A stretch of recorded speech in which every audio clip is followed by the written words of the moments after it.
Euzu billahi mineşşeytanirracim. Bismillahirrahmanirrahim. Kovulmuş, lanetlenmiş, taşlanmış şeytanın şerrinden Rahman ve Rahim olan Allah'a sığınırıq. Allah'a teslim oluruq. Allah'ın buyurduğu kimi yaşayırıq ki, aziz Allah da bizim ağlımıza, irademize, vicdanımıza bereket versin, güzel insanlar. Ben yine bu videomu bu Allah'ın güzel mekanından, Allah'ın dilsiz ailelerinin, dilsiz Müslümanların, yani ağaçların, çiçeklerin, böceklerin içerisinde bir yerde olarak Allah'ın sözlü ayesiyle, kitabıyla onları kavuşturarak oradan mesaj vermek istedim. Çünkü biz bir ümmetik. Biz tabiatle bir bütünün parçasıyız. Onlar bize mühtaç, biz de onlara mühtaçıq. Güzel insanlar. Aziz Allah Kur'an-ı Kerim'de buyurur ki, istəyirəm ki bugün size Kur'an-ı Kerim'in bir ayesini tanıdım. Ama bu bir aya o kadar derin bir ayedir ki, burada ne var? Burada aziz Allah imanla hayatın manasının iman ve salih emeller olduğunu gösterir. Yani mənə deseniz ki hayat nedir? Ben deyirəm hayat iman ve salih emellerdir.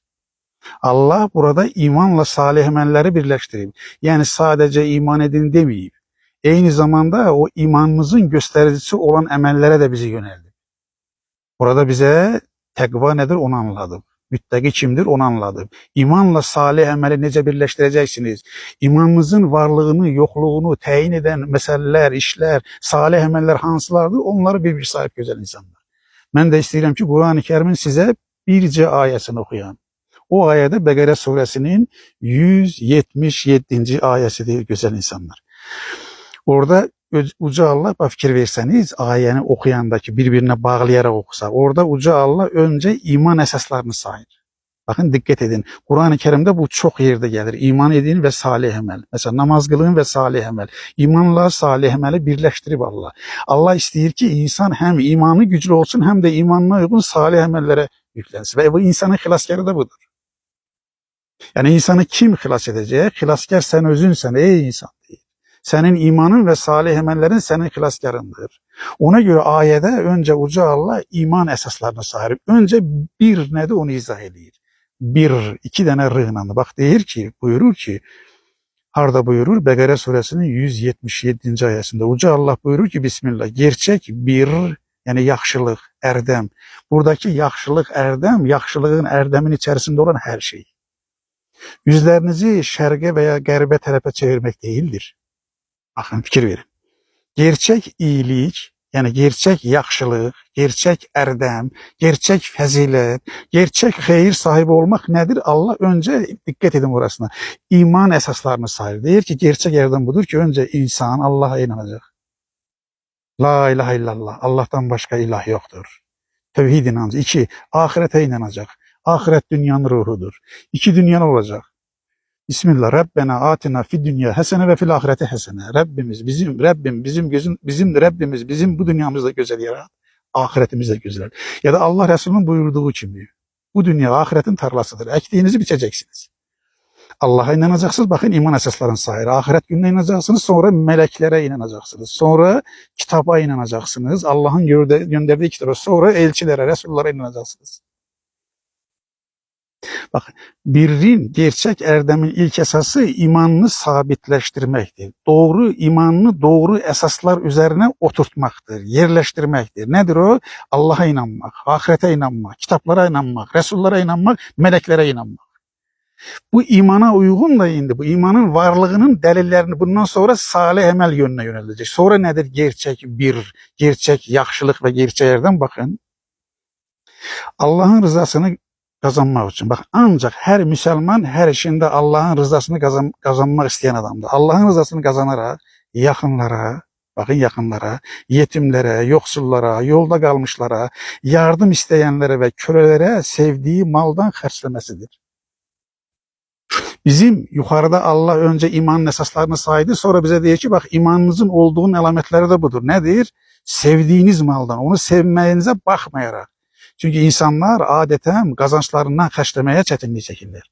Ama deyir gerçek iman odur ki o sizin içinizde bir enerjidir. Size bir değer verir. Sizi bir şeye yöneldir. Neye yöneldir? Allah'ın rızası için edeceksiniz. Ne edeceksiniz? Yakınlara, yetimlere, yoksullara, yolda kalmışlara, yardım isteyenlere ve kölelere sevdiği malda harcamesidir. Bundan əlavə, baxın, namaz qılmaq imanın göstəricidir. Zəkat vermək imanın göstəricidir. Sonra deyir ki, bax bunlar kimlər? O bir sahib olanlar, gerçək ərdəm sahibi olanlar, bu salih əməlləri edəndən başqa, üstəlik bu özəllikləri də var. Nədir o özəllik? Onlar biri ilə sözləşməsi, yəni müqaviləsi, verdikləri bir söz varsa, sözləşmə, müqavilə bağladıkları zaman, bir adama söz verdikləri zaman sözlərini yerinə yetirirlər. Yəni vəfalı insanlardır, sədaqətli insanlardır, dəyərli insanlardır, verdiyi sözü tuturlar, insanlar arasında güvən yaradırlar. Bir dənə də özəlliyi var, Allah bu ayədə buyurur ki, bu ərdəm sahiblərinin, yəni imanı ilə salih əməlləri birləşdirənlərin bir özəlliyi də var. Nədir o əziz Allaha desək? Deyir ki, sıxıntı, diqqət edin, xəstəlik və savaş zamanlarında səbr edirlər. Bax, insanlar daha çox nə zaman səbirsiz olurlar? Sıxıntı olanda, canı sıxılanda, xəstələnəndə, savaşda. Allah deyir ki, düşmənlə savaşan zaman səbr edəcəksiniz. Düşmənin qarşısından qaçmayacaqsınız. Xəstəliyə təslim olmayacaqsınız. Səbir nədir? Səbirə bir tərif verir. Deyir ki, dirənişdir. Dirənişin sonu qurtuluşdur demiş olur Allah. Yəni sıxıntı, xəstəlik və savaş zamanlarında səbr edərlər. Sonra onlarla bağlı, kimlərlə bağlı?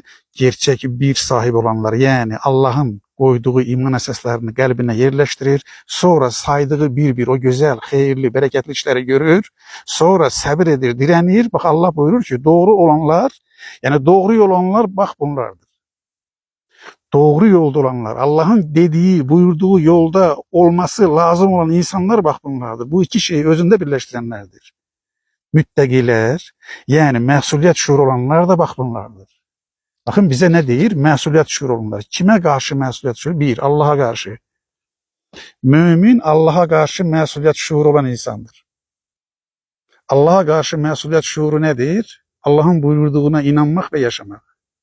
Özünüze karşı məsuliyyətli olacaqsınız. Ailenize karşı məsuliyyətli olacaqsınız. İnsanlara karşı məsuliyyətli olacaqsınız. Ölkənize karşı məsuliyyətli olacaqsınız. İnsanlığa karşı məsuliyyətli olacaqsınız.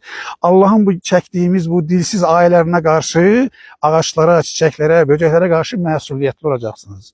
Bak güzel insanlar, burada bir şey de söyleyeyim ki, məsuliyyət sözüyle sual sözü eyni köktendir. Bakın, məsul, sual. Ne alakası var deseniz? Sualla məsuliyyətin o əlaqəsi var ki, o şeyler karşısındaki siz məsuliyyət daşıyırsınız. Ona göre size sual verecekler. Allah ona göre size sual verecek. Yani Allah'ın karşısında məsuliyyət daşıdığın varlıkların hakkını verdin mi ey insan? Ailenin hakkını verdin mi? Önce Allah'ın hakkını verdin mi ey insan? Resul'ün hakkını verdin mi ey insan? Kur'an-ı Kerim'in hakkını verdin mi ey insan? Ağaçların, çiçeklerin, böceklerin ve insanların haklarını verdin mi ey insan? Yani sana mesuliyet yükleyen senden sual verip soruşacak. Yani ahiret var ey insan. Ölüm var ey insan. Diriliş var ey insan. Hesap var ey insan. Sual var ey insan. Buyurur aziz kitabımız. Size neyi demiş oldum? Size yalnız Kur'an-ı Kerim'in Bəqərə suresinin 1-ci ayəsini oxudum. 177-ci ayəsi. Hansı mesaj var idi orada? Allah gerçək yaxşılığı, ərdəmi tanıtdı, müttəqiləri tanıtdı, təqvə sahiblərini tanıtdır və imanla salih əməli birləşdirdi. Yəni həyat nədir? Həyat iman və salih əməllərdir. Həyatımız iman və salih əməllərdən ibarət olsun, gözəl insanlar. Məni dinlədiyinizə görə sizə təşəkkür edirəm. Var olun, sağ olun, əziz Allah'ın sonsuz, sınırsız mərhəmətinə əmanət olun, gözəl insanlar.